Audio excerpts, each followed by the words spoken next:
abakenyezi baje kwibaruka bibaruka ku buntu, hanyuma tukabakurikirana kugeza basohotse ibitaro,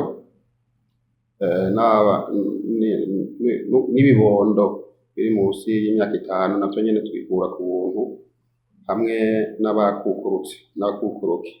Iyo rero ni intumbero ya leta yashizeho kugira dushobore gufasha abenegihugu mu gutunganya amagara yabo bitabavunye. Twebwe rero nk'ibitaro Prince Regent Charles, iyo ngingo turayishira mu ngiro ukuri kwamye, ariko hoba hariho utuntu twahindutse bivanye n'udukosa twahora dukorwa mu gushira mu ngiro iyo ngingo ya leta.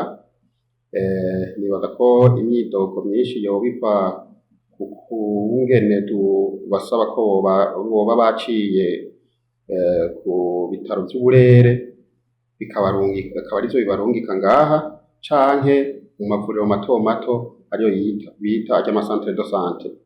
Ivyo rero tubigira kubera n'intumbero iri mu ngingo shikiranganji ishira mu ngiro ingingo y'umukuru w'igihugu bijanye n'ibyo vyo kuvura abakenyezi bibungenze n'abana ku buntu, aho basaba yuko ibitaro bikuru nk'ibi Prince Regent Charles kugira uvyiture nuko iyo ngwara urwaye yoba yananiranye mu yandi mavuriro mato mato. Ico nobwira abenegihugu batwitura nuko twebwe ngaha mu bitaro imiryango yuguruye, twakira uwo ari we wese atwitura, ariko tukakurikiza amategeko y'igihugu.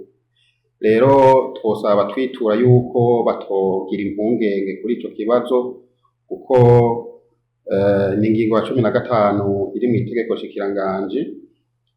Ugomba kutwitura ace kw'ivuriro rimwegereye.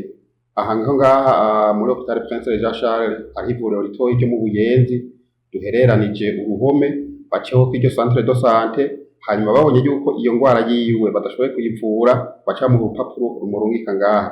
Canke n'uwoba ari ahariho hose ngaha muri iki gihugu yiture ivuriro rimwegereye, hanyuma bamuha urwo rupapuro aze turamwakira neza cane gose.